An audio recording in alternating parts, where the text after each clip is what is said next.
টাইমে মিয়াক যিমান পাৰে সিমান কষ্ট দিয়ক যাতে মিয়াই নিজেই বাংলাদেশলৈ গুচি যায় ৰিক্সাত উঠাৰ আগতে 10 বাৰলৈ চিন্তা কৰক আপুনি কাৰ ৰিক্সাত উঠিবলৈ গৈছে মিয়াক একোৱে নিদিব মিয়াক মাটি নিদিব মিয়াক ৰিক্সা নিদিব মিয়াক ঠেলা নিদিব আনকি মিয়াক গাড়ী চলাবলৈ নিদিব কিন্তু এই ভুল কেতিয়াও নকৰিব মিয়া বুলি ভাবি মুছলমানক হাৰাশাস্তি নকৰিব মিয়া বুলি হাৰাশাস্তি বা কষ্ট নিদিব মুছলমানক বা মুছলমান বুলি ভাবি আকৌ মিয়াক ৰক্ষণাবেক্ষণো নিদিব মুখ্যমন্ত্ৰী ডক্টৰ হিমন্ত বিশ্ব শৰ্মাই কঠোৰ মন্তব্য কৰিছে মুখ্যমন্ত্ৰীগৰাকীয়ে উল্লেখ কৰিছে প্ৰত্যেক দিনে মিয়া বাংলাদেশীয়ে অসমৰ পৰা বাংলাদেশলৈ গৈ আছে প্ৰত্যেক দিনে 20ৰ পৰা 25টা কৈ বাংলাদেশীয়ে অসম ত্যাগ কৰিছে সেই সকল লোকে নিজে নিজে গৈছে কাৰণ তেওঁলোকক হাৰাশাস্তি কৰা হৈছে তেওঁলোকে কষ্ট পাইছে গতিকে জুনে যেনেকৈ যিমান পাৰে মিয়াক মুঠতে অবৈধ মিয়াক হাৰাশাস্তি দিয়ক অবৈধ মিয়াক কষ্ট দিয়ক যাতে অবৈধ মিয়াই অসম এৰি বাংলাদেশলৈ গুচি যায় মুখ্যমন্ত্ৰী ডক্টৰ হিমন্ত বিশ্ব শৰ্মাই কেইবাটাও মন্তব্য কৰিছে এই মুঠলৈ অহাৰ চেষ্টা কৰিছো মুখ্যমন্ত্ৰীগৰাকীয়ে কৈছে যে মিয়া বুলি মুছলমানক হাৰাশাস্তি নকৰিব যে কলি ফল ফাৰ্ষ্ট অন টাইম মিয়া অসমত থাকিব নোৱাৰা পৰিৱেশ সৃষ্টি কৰিব লাগে যাতে নিজে নিজে মিয়া অসমৰ পৰা বাংলাদেশলৈ গুচি যায় মাটিও নিদিব মিয়াক গাড়ীও নিদিব ৰিক্সাও নিদিব ঠেলাও নিদিব মিয়াক মিয়াৰ ৰিক্সাত উঠোতেও আপুনি চাই লওক ৰিক্সা এখনত উঠিছে ধৰক চাই লওক কাৰ ৰিক্সাত আপুনি উঠিছে গাড়ী চলাবলৈ দিছে আপুনি চাওক কাক গাড়ী চলাবলৈ দিছে তেতিয়া বাংলাদেশী নিজে অসম এৰি বাংলাদেশলৈ গুচি যাব যিমান কষ্ট পাব সিমান সোনকালে গুচি যাব প্ৰত্যেক দিনে বাংলাদেশী অসম এৰি আছে 20ৰ পৰা 25টা কৈ বাংলাদেশী অসম এৰিছে ৰিক্সাত উঠাৰ আগতে আপুনি চাই লওক কাৰ ৰিক্সাত উঠিছে যাৰে তাৰে ৰিক্সাত নুঠিব চাই লওক কোন হয় ৰিক্সা চলোৱা ব্যক্তিগৰাকী কোন মিয়াক গাড়ী চলাবলৈ দিওঁতেও আপুনি বহুবাৰলৈ চিন্তা কৰক মিয়াক গাড়ী চলাবলৈ নিদিব পৰাপক্ষত আৰু কিন্তু মুছলমান বুলি মিয়াক ৰক্ষণাবেক্ষণো নিদিব মুছলমানক হাৰাশাস্তি নকৰিব মিয়া বুলি ভাবি আৰু বাংলাদেশী মিয়াক ইমানেই কষ্ট দিয়ক যাতে মিয়াই অসম এৰিবলৈ নিজে বাধ্য হয় প্ৰত্যেক দিনে অসমৰ পৰা 20ৰ পৰা 25টা বাংলাদেশী গৈ আছে বাংলাদেশলৈ মুখ্যমন্ত্ৰী ডক্টৰ হিমন্ত বিশ্ব শৰ্মাই ডাঙৰ মন্তব্য কৰিছে মুখ্যমন্ত্ৰীগৰাকীয়ে কৈছে 1.5 লাখ বিঘা মাটি খালী কৰা হ'ল মিয়া বাংলাদেশীৰ পৰা অসমীয়া নিজৰ মাটি নিজেই ঘূৰাই পালে বাংলাদেশীৰ পৰা মিয়াক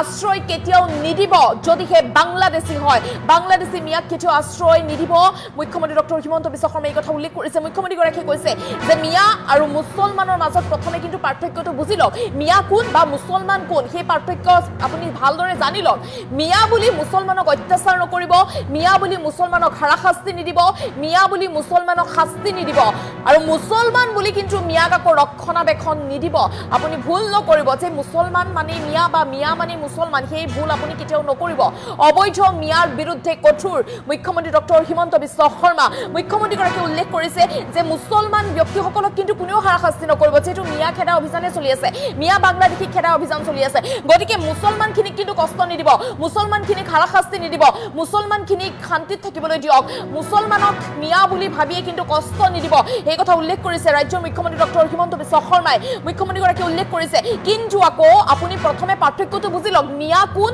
আৰু মুছলমান কোন মিয়া আৰু মুছলমানৰ পাৰ্থক্যটো প্ৰথমে বুজি লওক আৰু মিয়াক ৰক্ষণাবেক্ষণ নিদিব আপুনি মুছলমান বুলি ভাবি আকৌ মিয়াক ৰক্ষণাবেক্ষণো নিদিব বা মিয়া বুলি ভাবি মুছলমানক হাৰাশাস্তিও নিদিব ৰাজ্যৰ মুখ্যমন্ত্ৰী ডক্টৰ হিমন্ত বিশ্ব শৰ্মাই এই কথা উল্লেখ কৰিছে মুখ্যমন্ত্ৰীগৰাকীয়ে কৈছে কেৱল ৰিক্সাত ভাড়া কম দিয়াই নহয় মুখ্যমন্ত্ৰীগৰাকীয়ে নিজে উল্লেখ কৰিছিল যে 4 টকা যদি 5 টকা যদি হয় ৰিক্সাৰ ভাড়া তেন্তে 4 টকা দিব তাৰ পিছতে মুখ্যমন্ত্ৰী ডক্টৰ হিমন্ত বিশ্ব শৰ্মাই পুনৰ মন্তব্য কৰিছে যে ৰিক্সাখনত উঠাৰ আগতো আপুনি চাই লওক কাৰ ৰিক্সাত উঠিবলৈ গৈছে মিয়াক একো নিদিব মিয়াক মাটি নিদিব মিয়াক গাড়ী নিদিব মিয়াক ৰিক্সা নিদিব আনকি মিয়াক ঠেলাও নিদিব চলাবলৈ ৰাজ্যৰ মুখ্যমন্ত্ৰী ডক্টৰ হিমন্ত বিশ্ব শৰ্মাই এই মন্তব্য কৰিছে মুখ্যমন্ত্ৰীগৰাকীয়ে কৈছে যে যিমানে কষ্ট দিব সিমানে সোনকালে মিয়াই অসম এৰি গুচি যাব তেতিয়াই বাংলাদেশলৈ গুচি যাব যিমান কষ্ট যেনেকৈ নহওক কিয় মুঠতে মিয়া বাংলাদেশী কষ্ট দিয়ক অসম এৰি নিজে নিজে গুচি যাওক যিহেতু প্ৰত্যেক দিনে অসমৰ পৰা বাংলাদেশী গৈ আছে কষ্ট পাইছে কাৰণে গৈছে তেওঁলোকে কষ্ট পাইছে থাকিব পৰা নাই কোনো ধৰণৰ আপত্তি কৰা নাই নিজে নিজে গুচি গৈছে কাৰণ তেওঁলোকে শান্তিত থাকিবলৈ পৰা নাই অসমত গতিকে যিমান পাৰে সিমান কষ্ট দিয়ক যাতে নিজে নিজে অসমৰ পৰা বাংলাদেশলৈ গুচি যায় মিয়া অবৈধ মিয়াসকল মুখ্যমন্ত্ৰী ডক্টৰ হিমন্ত বিশ্ব শৰ্মাই কৈছে যে 1.5 লাখ বিঘা ভূমি খালী কৰা হ'ল মিয়া বাংলাদেশীৰ পৰা সেয়া মাটি কোনে পালে অসমৰ মাটি অসমীয়াই পালে এই কথা উল্লেখ কৰিছে ৰাজ্যৰ মুখ্যমন্ত্ৰী ডক্টৰ হিমন্ত বিশ্ব শৰ্মাই মুখ্যমন্ত্ৰীগৰাকীয়ে এটা ডাঙৰ কথা উল্লেখ কৰিছে যে মিয়া আৰু মুছলমানৰ মাজত কিন্তু প্ৰথমে পাৰ্থক্যটো বুজি লওক মিয়া কোন আৰু মুছলমান কোন সেই পাৰ্থক্যটো প্ৰথমে বুজি লওক কেতিয়াও হাৰাশাস্তি নকৰিব মুছলমানখিনিক আপুনি মিয়া বুলি ভাবি মুছলমানক কেতিয়াও কষ্ট নিদিব কেতিয়াও অত্যাচাৰ নকৰিব মুছলমানখিনিক আপুনি মিয়া ভাবি মুছলমানক হাৰাশাস্তি অত্যাচাৰ বা কষ্ট নিদিব বুলি ৰাজ্যৰ মুখ্যমন্ত্ৰী ডক্টৰ হিমন্ত বিশ্ব শৰ্মাই উল্লেখ কৰিছে মুখ্যমন্ত্ৰীগৰাকীৰ মন্তব্য আছে মন্তব্য আগবঢ়াইছো অসমত থাকিব নোৱাৰাৰ পৰিৱেশ এটা সৃষ্টি কৰি দিয়ক। মাটি নিদিব, গাড়ী নিদিব, ৰিক্সা নিদিব, ঠেলা নিদিব, তেতিয়া বাংলাদেশী নিজে যাবগৈ। মোৰ ধাৰণাটো বেলেগ, আৰু মই তেনেকৈ এতিয়া সফল হৈ আছো। প্ৰত্যেক দিনাই অসমত 20-25 জন বাংলাদেশী গৈ আছে, কোনেও কোৰ্টত যাব সাহস কৰা নাই। গতিকে কাৰ ছিষ্টেমটো বেছি ভাল? আমাৰ হ'ল পুছবেক, পালোঁ পঠালোঁ, আৰু যিখিনি ভিতৰত আছে এনেকুৱা এটা পৰিৱেশ সৃষ্টি কৰক যে তেওঁলোকে ভিতৰত যাতে থাকিব নোৱাৰা হৈ যায়। এইটো কয় চিভিল ডিজঅবিডিয়েন্স, মহাত্মা গান্ধীৰ নন কোঅপাৰেশ্যন। মহাত্মা গান্ধীয়ে আমাক দুটা বস্তু শিকাই থৈ গৈছে, নন কোঅপাৰেশ্যন এণ্ড চিভিল ডিজঅবিডিয়েন্স। অসমীয়া মানুহে যেতিয়া নন কোঅপাৰেশ্যন আৰু চিভিল ডিজঅবিডিয়েন্স কৰিব, নিজে নিজে যাবগৈ। ৰিক্সা এখনত উঠাৰ আগতে চিন্তা কৰি লওক কাৰ ৰিক্সাত উঠিম, নিজে নিজে যাবগৈ। গতিকে আমাৰ তৰিকাটো অলপ বেলেগ। কিছুতো সফল হৈছোঁ, 1.5 লাখ বিঘা মাটিটো খালী হ'ল, অসমীয়াৰে মাটি, অসমীয়াইটো ঘূৰাই পালে।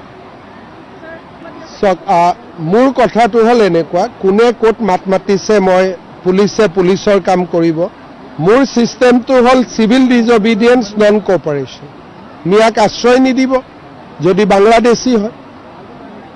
মিয়া আৰু মুছলমানৰ মাজত পাৰ্থক্যটো বুজিব। মিয়া বুলি মুছলমানক অত্যাচাৰ নকৰিব, মুছলমান বুলি মিয়াক ৰক্ষণাবেক্ষণ নিদিব, দুইটাৰ পাৰ্থক্যটো বুজি পাব লাগিব।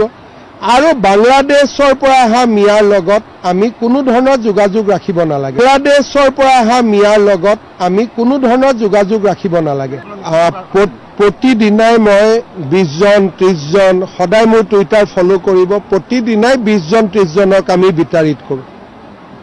কিন্তু আপুনি লাইন লগাই ৰেলত বহাইতো বাংলাদেশত পঠাই দিব নোৱাৰে। গতিকে ইয়াতো অত্যাচাৰ কৰি থাকিব লাগিব, তাতো অত্যাচাৰ কৰিব লাগিব, তেতিয়াহে মানুহ নিজে যাবগৈ। আমি পঠিয়াই দিয়াতকৈ নিজে যোৱাৰ ব্যৱস্থা এটা কৰিব লাগে। এতিয়া 1.5 লাখ বিঘা মাটিত এভিকশ্যন কৰিছোঁ, মাটিটো আৰু নাপাব, গতিকে অসমৰ পৰা যাব লাগিব। গতিকে আন্দোলনৰ যিটো ধাৰণা, আৰু মোৰ ধাৰণাটো বেলেগ। মোৰ ধাৰণাটো হ'ল অসমত থাকিব নোৱাৰাৰ পৰিৱেশ এটা সৃষ্টি কৰি দিয়ক। মাটি নিদিব, গাড়ী নিদিব, ৰিক্সা নিদিব, ঠেলা নিদিব, তেতিয়া বাংলাদেশী নিজে যাবগৈ।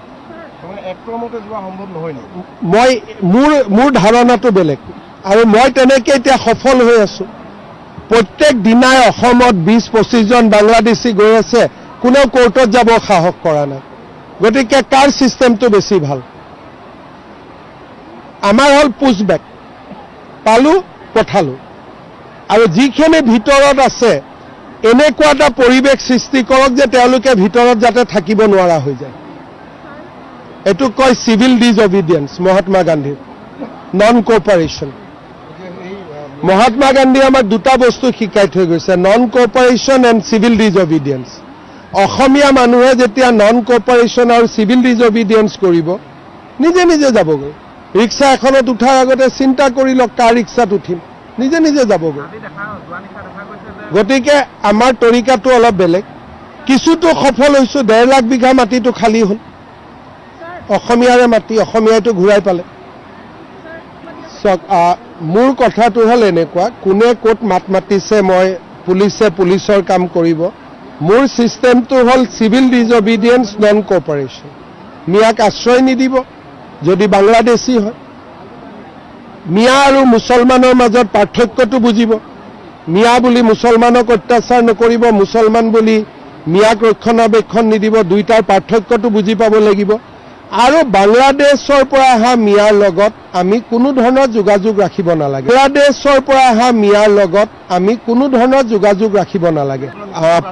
প্ৰতিদিনাই মই 20 জন 30 জন, সদায় মোৰ টুইটাৰ ফ'ল' কৰিব, প্ৰতিদিনাই 20 জন 30 জনক আমি বিতাড়িত কৰোঁ। কিন্তু আপুনি লাইন লগাই ৰেলত বহাইতো বাংলাদেশত পঠাই দিব নোৱাৰে। গতিকে ইয়াতো অত্যাচাৰ কৰি থাকিব লাগিব, তাতো অত্যাচাৰ কৰিব লাগিব, তেতিয়াহে মানুহ নিজে যাবগৈ। আমি পঠিয়াই দিয়াতকৈ নিজে যোৱাৰ ব্যৱস্থা এটা কৰিব লাগে। এতিয়া 1.5 লাখ বিঘা মাটিত এভিকশ্যন কৰিছোঁ, মাটিটো আৰু নাপাব, গতিকে অসমৰ পৰা যাব লাগিব।